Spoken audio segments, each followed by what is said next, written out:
Ang kwentong ito ay hango sa totoong buhay. Karanasan ito ni Trinidad.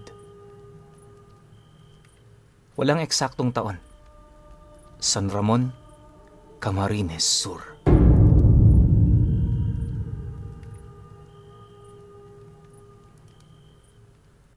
Lumaking isang minero itong si Trinidad. Mula sa edad niyang 15 anyos, nahasa na ang kanyang kakayahan sa pagsisid sa mga makikipot na balon na punong-puno ng malaputik na kulay ng tubig. Noong hindi pa siya gaanong hasa, nagtatagal lang siya ng 1 oras sa ilalim. Pero nung nasanay na siya, 4 na oras na yung pinakamababa niya.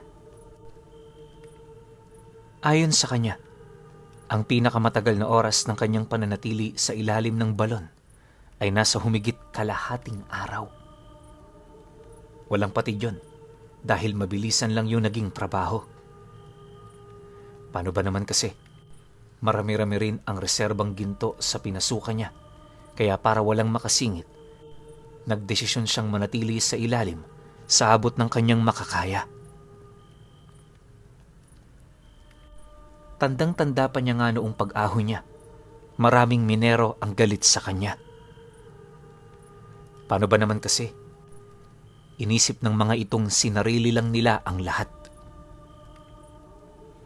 Gayunpaman, kahit nagkaroon ng panandali ang initan, wala namang nagkasakitan, gawa ng nakahanda naman siyang ipagtanggol ng kanyang mga kasama. Magmula noong nangyari ang ganon, maraming tao na ang kumukuha sa kanya.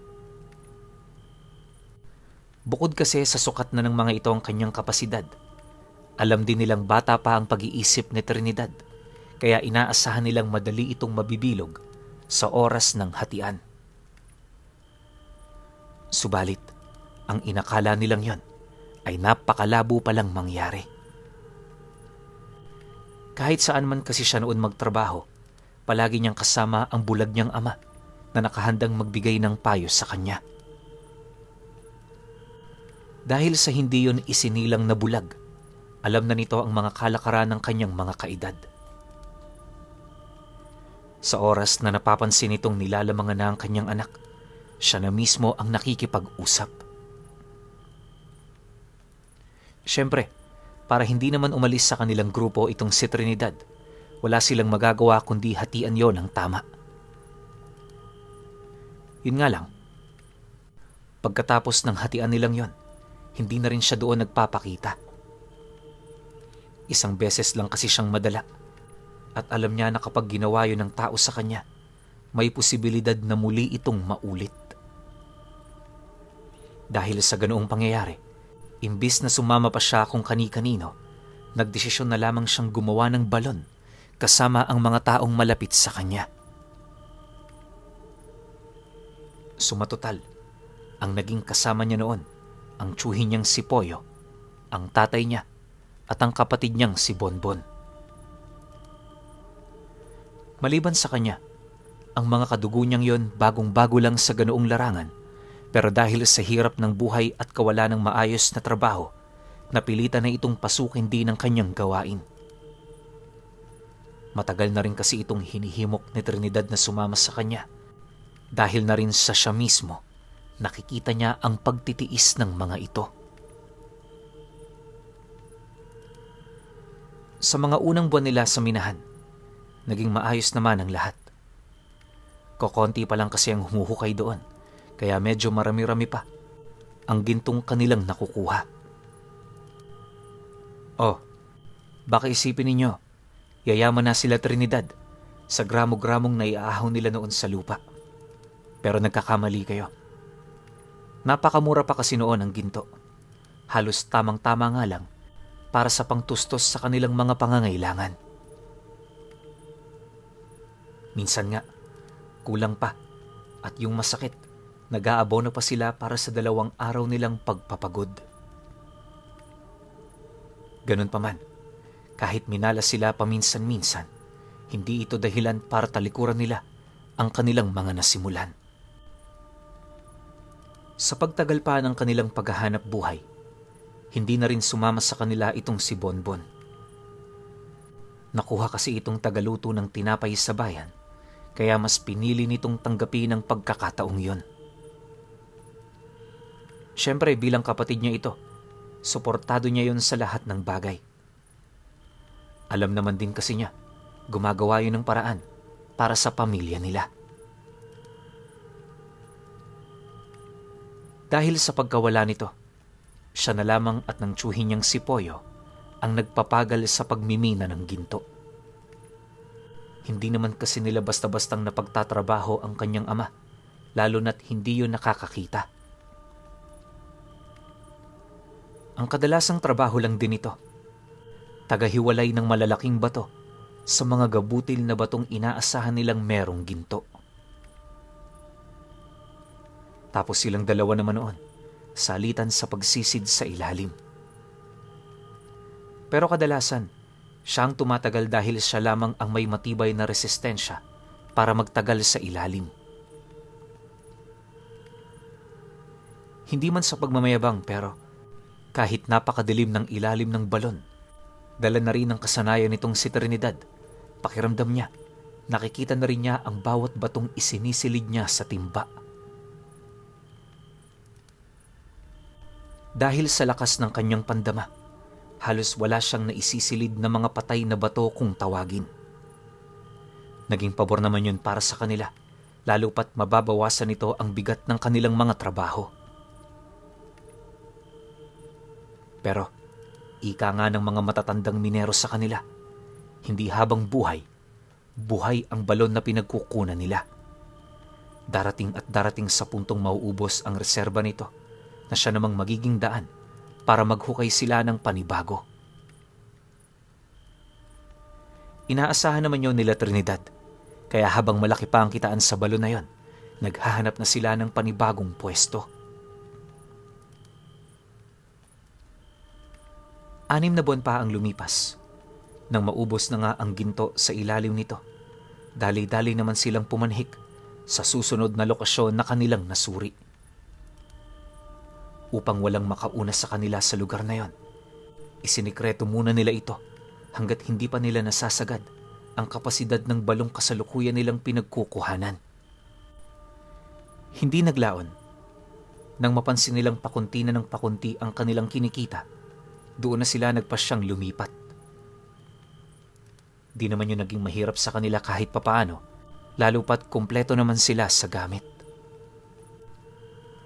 Upang maging maayos din ang susunod nilang trabaho, nagpahinga muna sila ng 3 araw nang sa gayoy mabawi ang kanilang lakas para sa susunod na paghuhukay. Habang hindi pa sila bumabalik sa minahan, panay naman ang kanilang pagsasaya sa bahay nila Trinidad. Nga pala Pinuno, bata pa siya nagsimulang uminom at manigarilyo, kaya na may tanggap na yon ng kanyang mga magulang. Di naman siya nito pinapakialaman sa kanyang nais, sa kadahilan ng siya ang may pinakamalaking pakinabang sa kanila. Isang gabi bago sumapit ang araw ng kanilang paghuhukay, habang nagpapahinga itong si Trinidad, dinalaw siya ng kakaibang panaginip.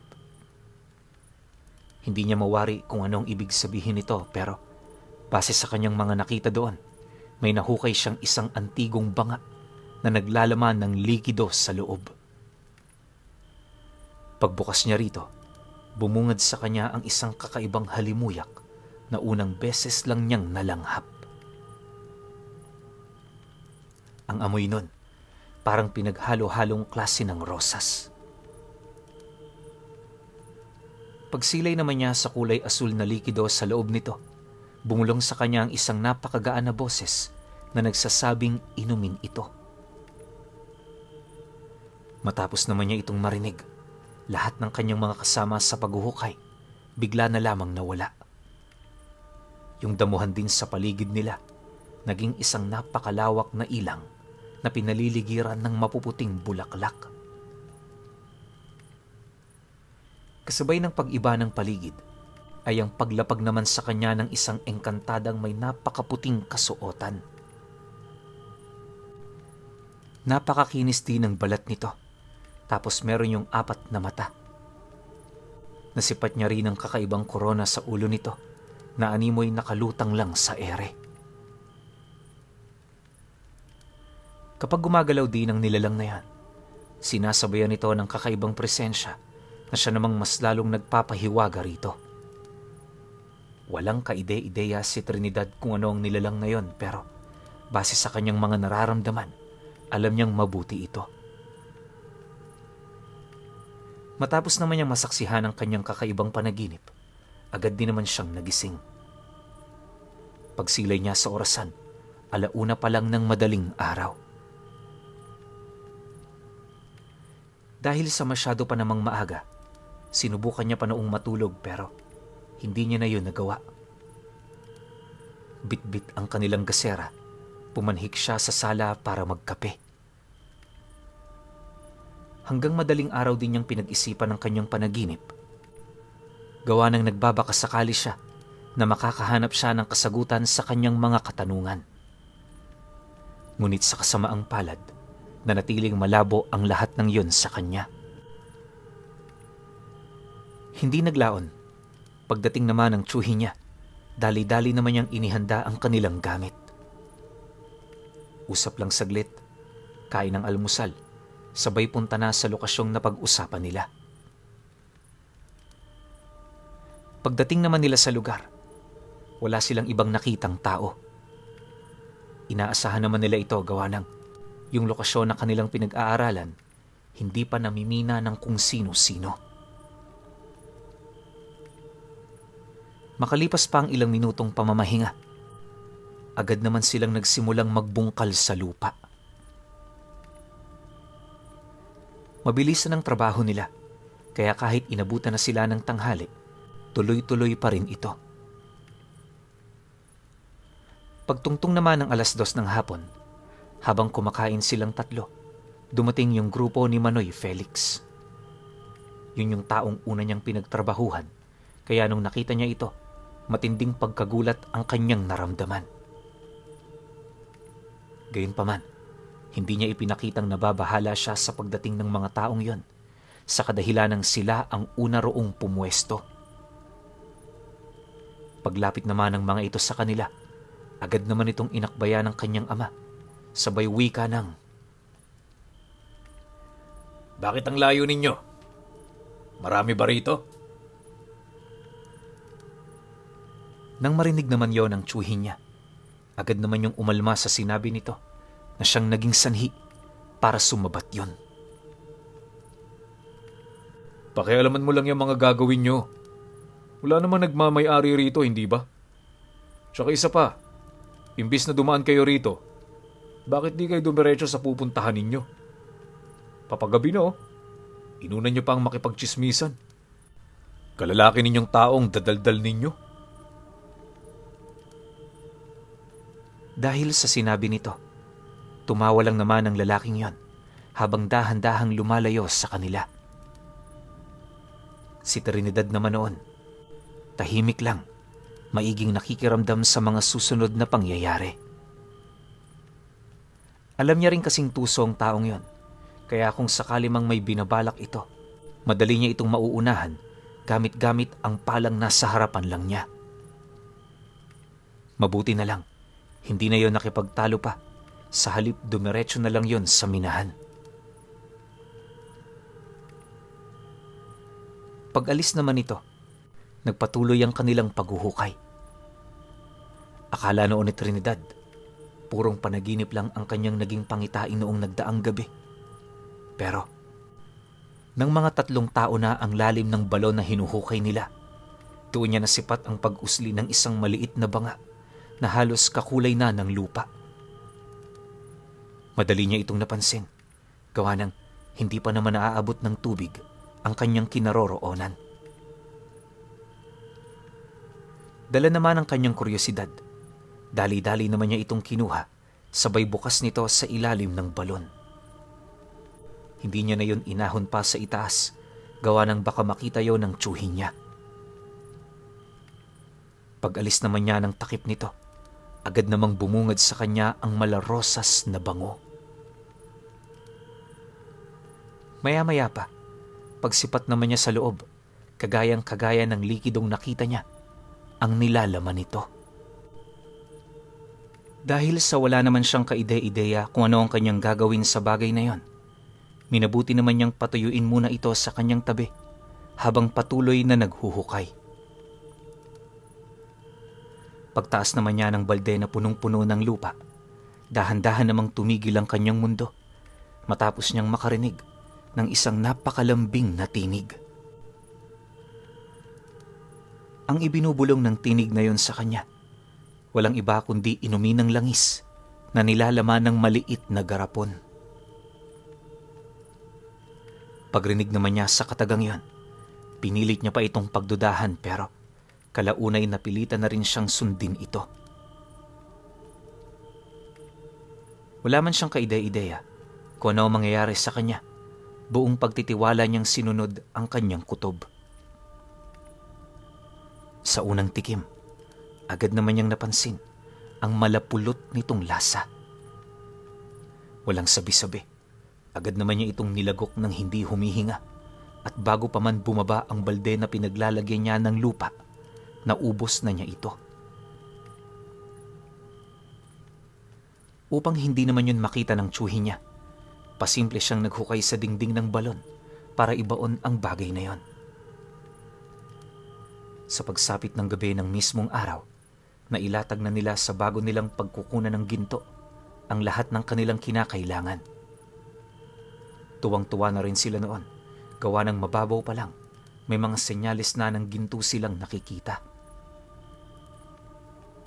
Akala niya magtutuloy-tuloy ang kanilang mga gagawin pero pagtungtong naman ang oras ng kanilang pamamahinga, muli siyang dinalaw ng isang kakaibang panaginip. Sa puntong yon, hindi lang yun bastang panaginip, gawa ng kitang-kita niya mismo ang pagpasok ng engkantada sa kanyang silid. Pagsilay naman ito sa kanya, napangiti lang naman ito habang nagwiwika sa kanya. Ayon sa nilalang, magmula sa araw na yon, magiging lapitin na siya ng lahat ng hinahangad niya sa buhay. Subalit kalakip ng ganoong swerte ang pagpapaingat din ito sa kanya. Ang ininom niya kasing langis, itinuturing bilang isang banal na dugo ng lahat ng nilalang na nasa panig ng kaliwa. Sa oras na matunugan itong dumadalo yon sa kanyang mga ugat, gagawa at gagawa yun ng paraan para maisahan siya. Dagdag pa ng nilalang na siya na ang bahalang mag-isip kung papaano niya ito mareresolba. Bago rin yun maglaho sa kanyang harapan, inabisuhan siya nitong sa oras na mapagtagumpayan niya ang lahat ng pagsubok ng agimat na kanyang tinangan, lalakas palalo ang kanyang abilidad sa puntong lahat ng gumagambala sa kanya ay pangingilaga na siya. Pagtatapat pa ng diwata, kaya nito ibinigay sa kanya ang ganoong bagay ay dahil sa nakitaan siya nito ng potensyal na maging isang dalubhasang albularyo. Yon ang pinakapangunahing dahilan nito kung bakit nagpakita yon sa kanyang panaginip. Nabanggit din ng nilalang na kaya yon naghahanap ng mga piling tao ay dahil sa lumiliit na masyado ang bilang ng mga taong itinuturing nilang mandirigma ng bathala. Matapos naman itong marinig ni Trinidad, kahit papaano naunawaan na niya ang lahat ng plano nito sa kanya. Maya-maya pa, nang mawala na ang nilalang na yon, laking gulat na lamang niya nang madatnan niya ang kanyang sarili na nakaupo sa kanyang higaan. Dahil sa mga nangyari, doon niya napatunayan hindi isang panaginip ang kanyang naranasan. Sa paglipas pa ng mga araw, kagaya ng inilahad nito sa kanya, naging swerte nga siya sa buhay. Isipin ninyo, iniisip lang noon ni Trinidad ang mga mangyayari, nagkakatotoo na ito. Ayon nga sa kanya, inisip niya lang noong makakuha sila ng isang batong punong-puno ng ginto. Pag-ahon ng balding pinaangat niya sa tsuhi niya, yon ang unang bumungad dito. Isipin nyo sa loob ng isang araw, 50 gramo ng ginto ang kanilang nakuha. Sobra-sobra na yun sa kanila, kaya na may lubos yung ikinatuwa ng tiyuhin niya. Nang kumalat naman ang balitang yon sa kanilang lugar, marami ang nakiusap na pumasok sa kanilang balon. Subalit sa hindi malamang dahilan, hindi kasing laki ng kanilang inaasahan ang kanilang nakuha.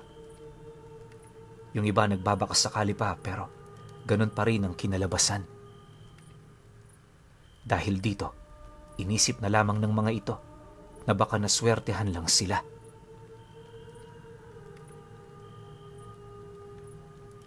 Isang linggo pa ang dumaan.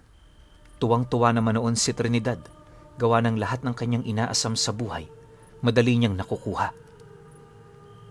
Yung mga kapitbahay nga nila noon, halos hindi makapaniwala dahil sa biglaang pagyaman ng kanilang pamilya. Akala niya magtutuloy-tuloy na ang masasayang parte ng buhay niya, pero bago pa man magtapos ang buwang yon, may dumating sa kanilang lugar na isang dayong manlalako. Tuwing hapon, nagbabahay-bahay yon hanggang sa kalaunay natunto na nga nito ang kanilang tahanan. Pagsilay naman niya sa nilalang, agad naman siyang nakaramdam ng kaba sa kanyang katawan, kaya sa halip na kausapin ito, nagdesisyon siyang pumasok sa loob para umiwas. Halos magdadalawang araw na rin yung hindi pinansin, pero pabalik-balik pa rin yun sa kanilang tahanan.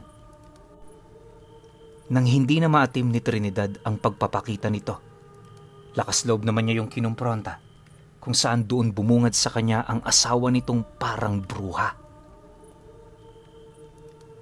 Bukod kasi sa baku-bakong mukha nito, mapuputi na rin ang buhok nito, tapos meron ding matangos na ilong. Yung kinakasama naman nitong lalaki, sobrang tangkad din, tapos kapag tititigan mo ang kanyang mukha, mapapansin mong parang may nilalang na nagtatago sa loob nito.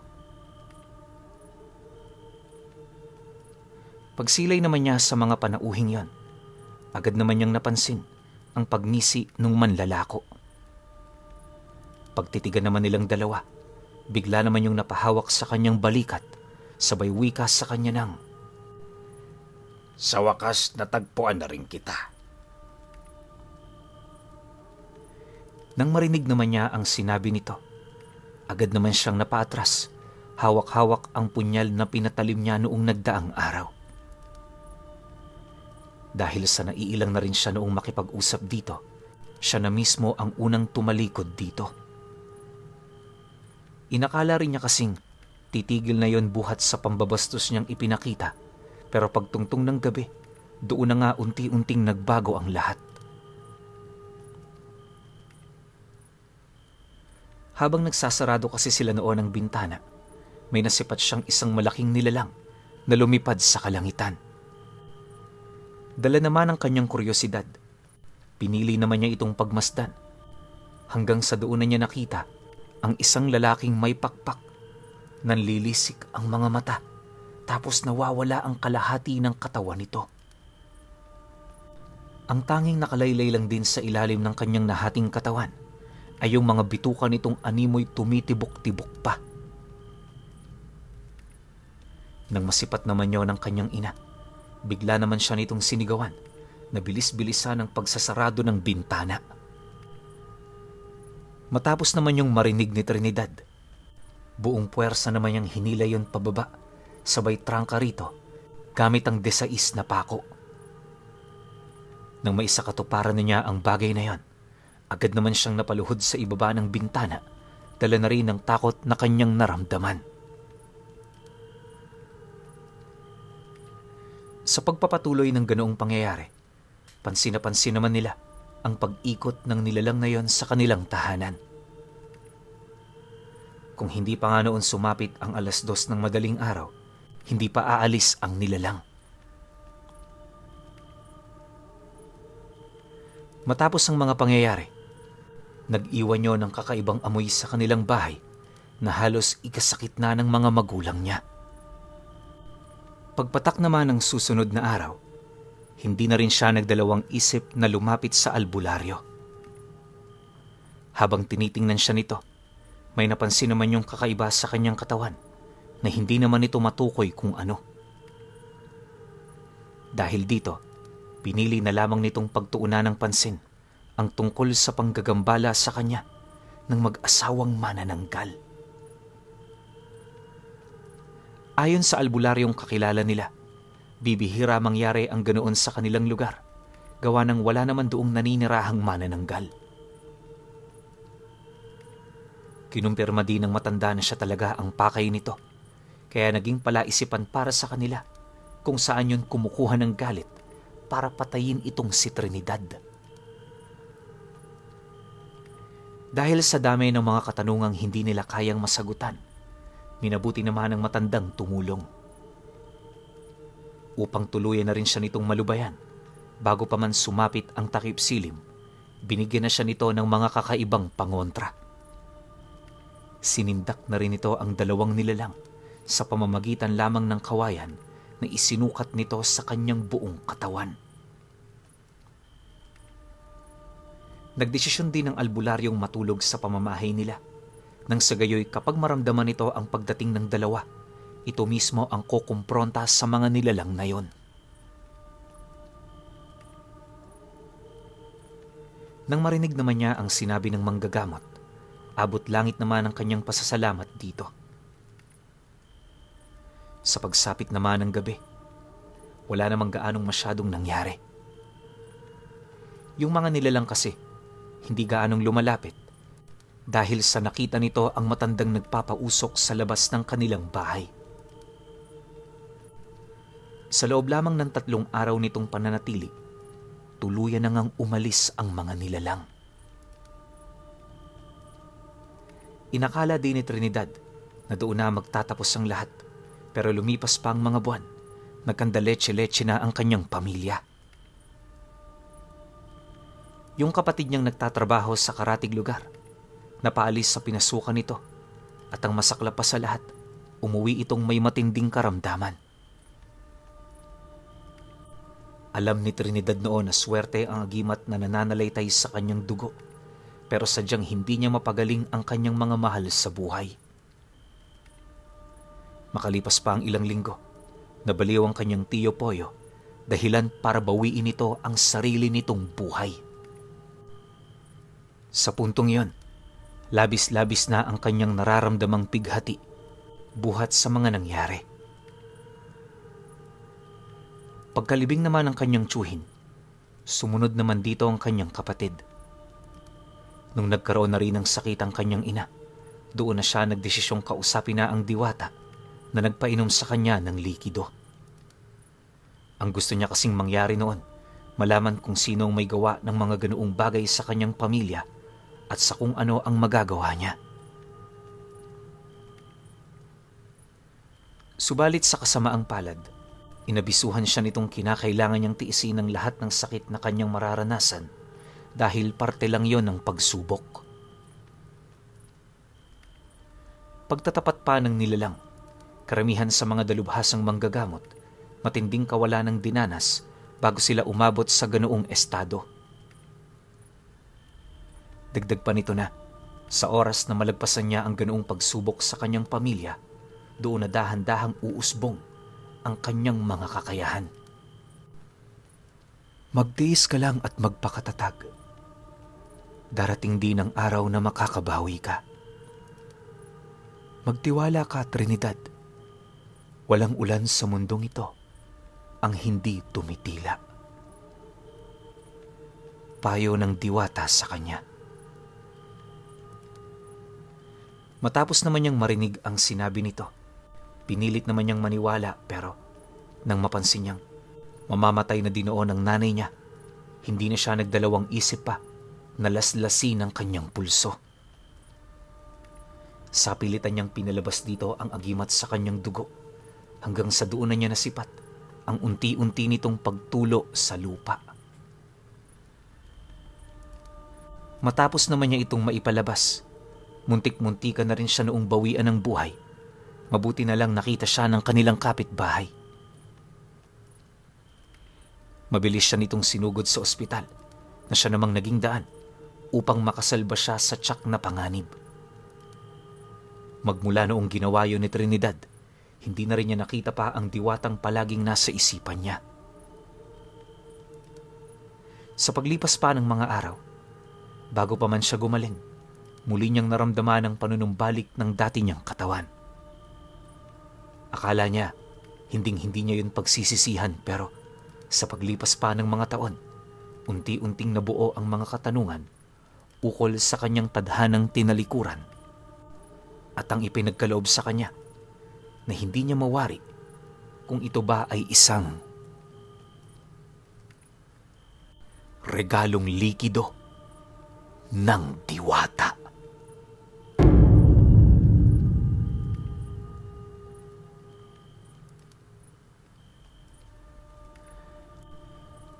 Okay. Opinyon ko sa kwento. Ibang klase tong kwento na to. Kasi tingnan nyo meron kang kakayahan na matupad lahat ng iniisip mo. 'Di ba? Sobrang ganda nun, 'di ba? Simula pa lang, sobrang ganda, sobrang angas ng kakayahan mo. Kasi isipin mo lang magkakatotoo na eh. Pero nung dumating sa puntong parang sinisingil na siya ng diwata o nung binigay na regalo ng diwata na hindi ko rin naman mawari kung talagang regalo ba ang tawag kasi ang daming kapalit sobre. Okay sana kung pang sarili mo lang. Pero ang nagiging kapalit na ibinigay ng diwata, buhay ng mga mahal mo. 'Di ba? So ako para sa akin hindi to regalo eh. Bagkus parang sumpa pa nga eh. 'Di ba? Sino ba naman kasing matutuwa na dahan-dahan mo nakikitang namamatay yung mga mahal mo sa buhay dahil lang sa ganoong abilidad na hindi pa todong naa-unlock. Kasi sabi ng diwata, may mga pagsubok pang kailangang pagdaanan bago mapalabas yung totoong potensyal nung dugo na ininom niya. So parang ang ending, hindi pa doon nagwawakas yun. Marami ka pang kailangang pagdaanan. 'Di ba? So ako para sa akin, hindi ko siya ituturing na regalo. Sumpato. Well, sa una, matutupad yung mga gusto mo, pero pagtagal, wala, kakatayin ka talaga. Pero kayo, kung may opinyon kayo sa kwentong ito, comment nyo lang sa baba. Yun lang. Hanggang sa susunod na kwento. Salamat.